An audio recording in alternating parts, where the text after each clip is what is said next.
Hi friends, welcome back to Farooq codes. మనం last వీడియోలో కొద్దిగా టెక్నికల్ ఇష్యూ వల్ల మనం ఎగ్జాంపుల్స్ చెప్పడం మిస్ అయింది. ఆ వీడియోకి కనెక్టింగ్ వీడియో ఇది. ఈ వీడియోలో మనం లాంగ్వేజెస్ యొక్క ఎగ్జాంపుల్స్ చూద్దాము. టైప్స్ చెప్పుకున్నాం కదా, హై లెవెల్, లో లెవెల్, మిడిల్ లెవెల్ అని. ఆ లెవెల్ లాంగ్వేజెస్ కి ఒక్కొక్క ఎగ్జాంపుల్ చూసి జస్ట్ ఇంకొద్ది బాగా అర్థం చేసుకుందాం.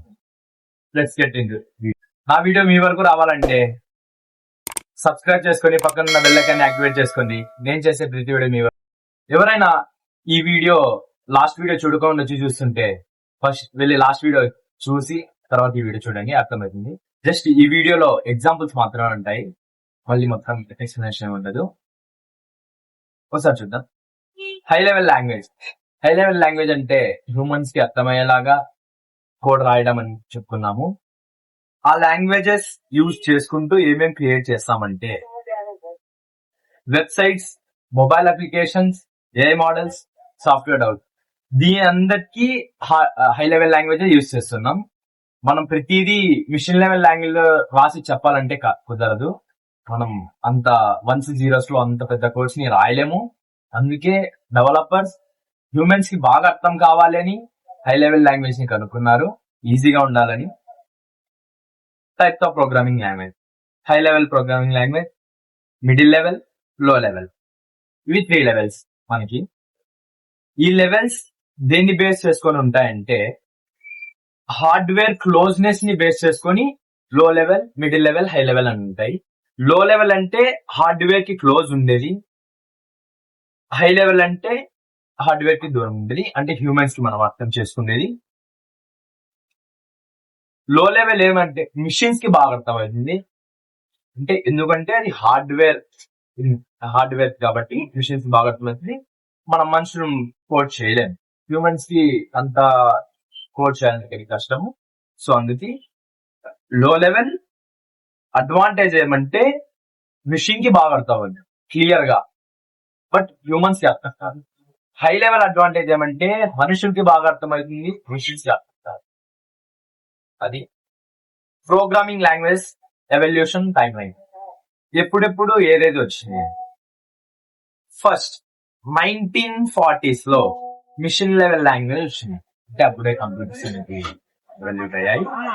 సో నెక్స్ట్ ఈ మిషన్ లెవెల్ లాంగ్వేజ్ అంటే జీరోస్ అండ్ వన్స్. మనం ఇక్కడ చూసుకుందాం. జీరోస్ అండ్ వన్స్ ఇలా ఉంటాయి. 1 0, ఇది ఒక చిన్న ఎగ్జాంపుల్. జీరోస్ అండ్ వన్స్ మన మిషన్ లెవెల్ లాంగ్వేజ్ ఎలా ఉంటుందనే ఒక చిన్న ఎగ్జాంపుల్ మాత్రమే ఇది. సో నెక్స్ట్ దాని తర్వాత 1950s లో అసెంబ్లీ లాంగ్వేజ్ వచ్చింది.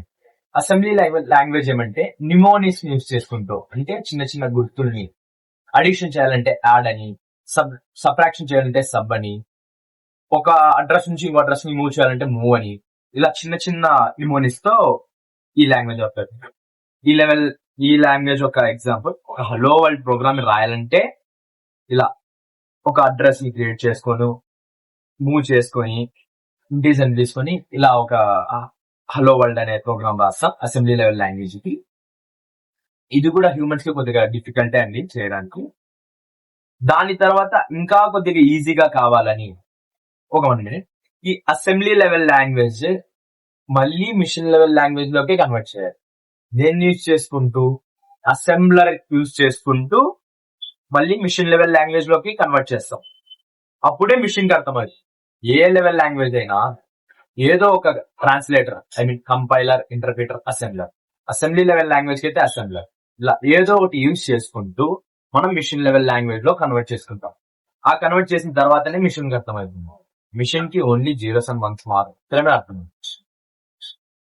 దాని తర్వాత 1970s లో, అప్పటి వరకు ఈ అసెంబ్లీ లెవెల్ లాంగ్వేజ్ ఇలానే మిషన్ లెవెల్ లాంగ్వేజ్ లోనే జరిగింది. 1970s లో ఇంకా ఈజీ కావాలని చెప్పి ఇంకా సాఫ్ట్వేర్ డెవలప్మెంట్ ఎక్కువ అయ్యి మిడిల్ లెవెల్ లాంగ్వేజ్ వచ్చింది. అలా హార్డ్వేర్ ని కంట్రోల్ చేసుకుంటూ ఇలా హై లెవెల్ రెండింటిను బ్యాలెన్స్ చేసుకుంది. అప్పట్లో హై లెవెల్ ఉంది, బట్ ఇంత అడ్వాన్స్డ్ లాంగ్వేజెస్ లేవు. పైథాన్, జావా ఇంత ఈజీగా ఉండే లాంగ్వేజెస్ లేవు. ఉన్నాయి high level languages, but difficult అది.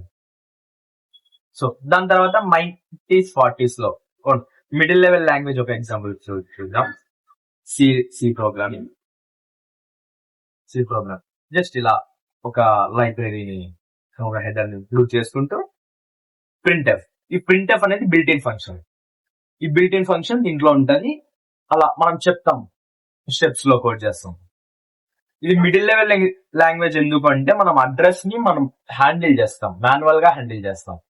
అంటే మనం హార్డ్వేర్ తో మాన్యువల్ గా ఇంటరాక్ట్ అవుతున్నాం లాంగ్వేజ్ అలా.